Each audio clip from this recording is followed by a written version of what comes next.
the Gotha Conference.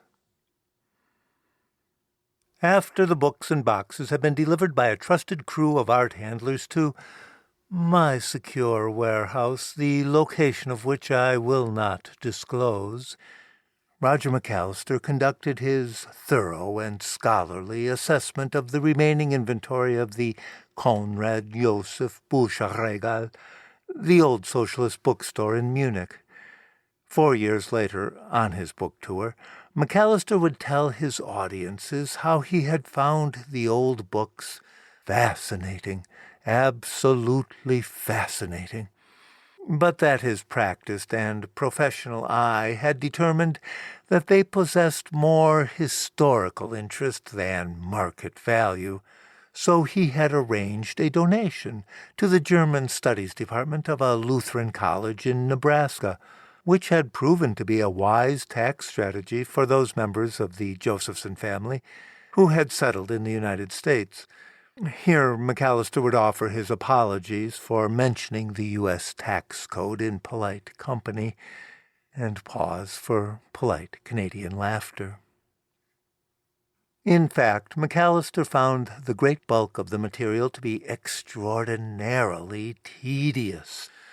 Joseph Conrad Josefson had been the most tiresome kind of self-lacerating social democrat, and McAllister was all too well aware that the market value of 19th century leftist tracts was rapidly approaching zero.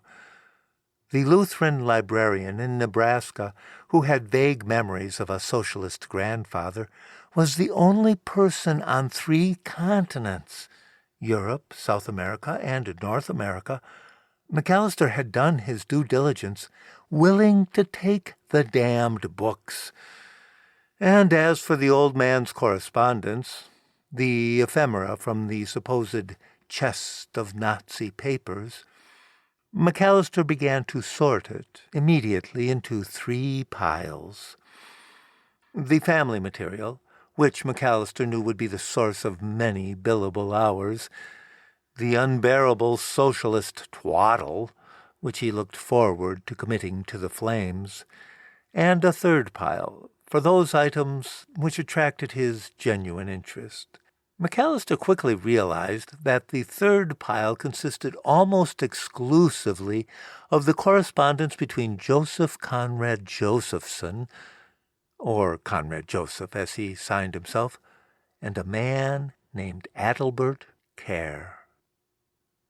The friendship between the two had begun, as far as Roger McAllister could tell, in Gotha at the Socialist Conference of 1875.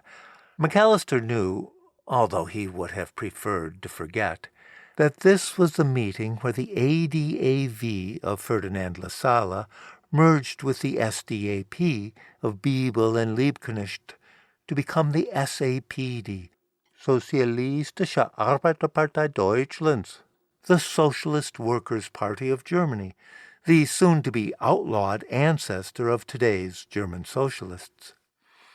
Josephson, who was already beginning to introduce himself as Conrad Joseph, had recently taken charge of his father's used bookstore in Munich. He had already moved the Judaica to a back room. Kerr had just finished his studies in philology at the University of Marburg and had won a post in the Prussian civil service. Although the Gotha Conference itself bored Roger McAllister silly, he found the friendship between Adalbert Kerr and Joseph Conrad Josefson easy to understand, at least the beginning of that friendship. They were both young men full of fiery dreams, and equally in love with dusty books. The 2 young men had little to do with the actual business of the conference. Kerr had simply traveled on his own expense to Gotha, hoping to learn and observe, and Conrad Joseph's role was only slightly more official. He was the self-appointed representative of the tiny SDAP cell in Munich.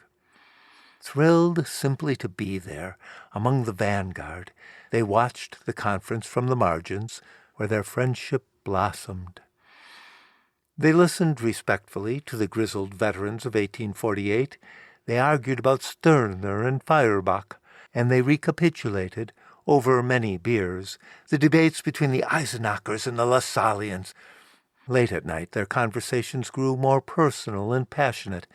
Conrad Joseph confessed to the agony of being in love with a deeply religious young woman, while proclaiming his unwavering determination, despite the compromises with theism that marriage might require, to make his little bookshop the center of advanced thought in Munich. Adalbert Kerr spoke of his posting to Silesia, a lonely clerkship in a converted abbey which offered a single consolation: access to an ancient library. One evening, as the conference was drawing to a close, they staged an impromptu skit they called The Love, Life, and Death of Ferdinand Lassalle.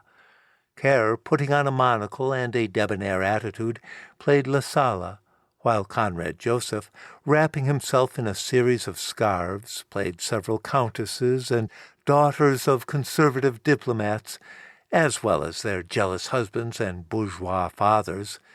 The skit, performed in a beer hall basement, was well received by its audience, primarily a contingent of Marxist miners from Cologne. Their fiction ended, unlike history, with Lassalle winning all his duels and deposing the aristocracy, only to die by the knife of a jealous mistress in bed.